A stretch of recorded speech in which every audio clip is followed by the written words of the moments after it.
What's going on?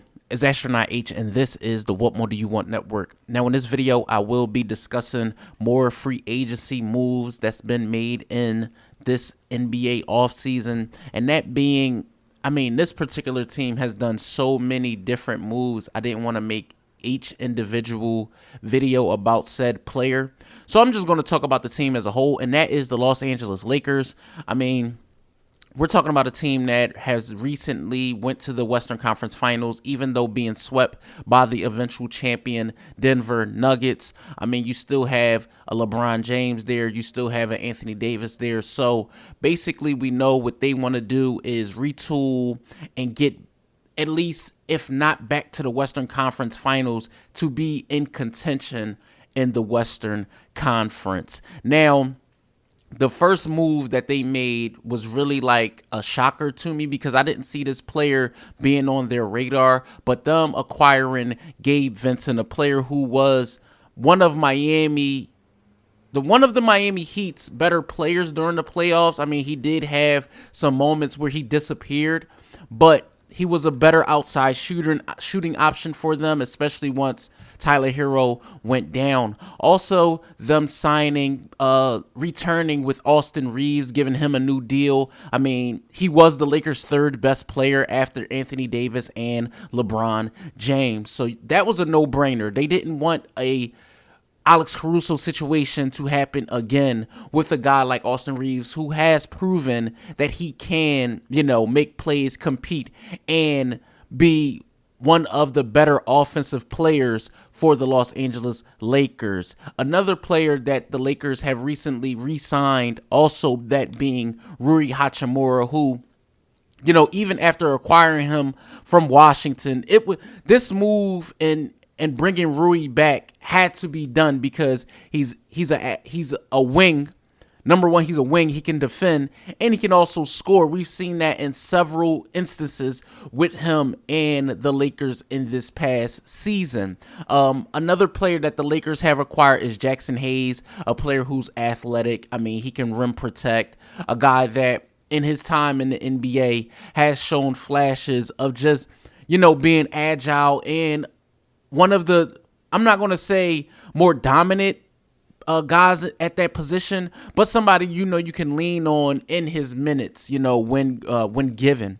Another player that the Lakers have acquired in free agency is Taurean Prince. We know he's able to be a 3 and D guy also.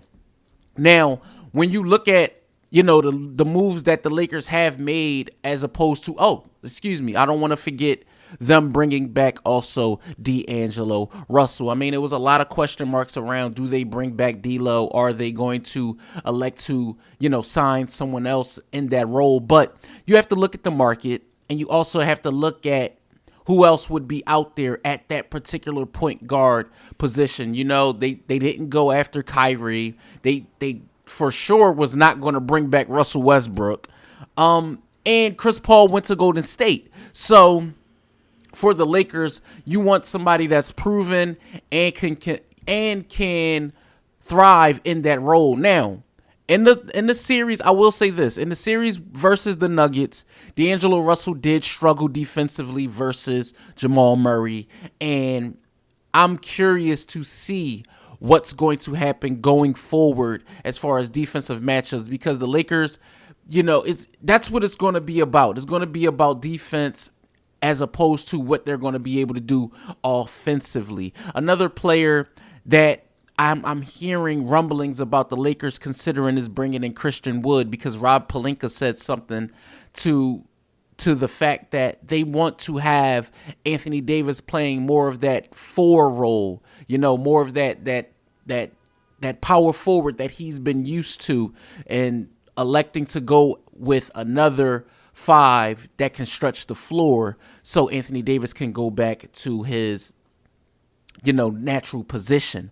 In my opinion, I think that all in all, with these moves that have been made over the course of free agency, I think that the Los Angeles Lakers have improved their roster. Yes, I like Malik Beasley. You've seen Troy Brown Jr. in his moments and others. But, you know, when it came down to it, another player, listen, I forget the Lakers did so many moves that they also brought in Cam Reddish. And that's another player who, you know, in flashes, we haven't seen, you know, the teams that he's been a part of be able to unlock him, whether it was, you know, New York, whether it was Portland. You know, we haven't seen Cam Reddish, even Atlanta. You haven't even seen him become that, what we all thought he was going to do coming out of college. So hopefully he gets his time and his minutes in LA. So like I said, I think that, in my opinion, I give the Lakers a grade of, I want to say, they didn't sign any big names, but I feel like they got better. So I want to say that the Los Angeles Lakers, in my opinion, deserve a B+ for their free agency moves. They didn't get any big names. You know, no big names, but that's okay because they revamped the roster. You still have AD, you still have LeBron. It's going to be predicated on both of those guys' health, how far this team can go. But, you know, retooling, re-signing guys, filling holes. I mean, what more could you ask for? And especially if they end up signing Christian Wood, then we'll have a totally different conversation when it comes to the Los Angeles Lakers, at least in the Western Conference. So let me know what you guys think in the comments down below. Lakers fans, NBA fans, or if this is just your first time tuning into the channel, let me know what you think in the comments down below. Don't forget to like, comment, subscribe, hit that notification bell so you can know anytime a video is being uploaded to the channel. It's Astronaut H. This is the What More Do You Want Network, and I catch you guys on the next video.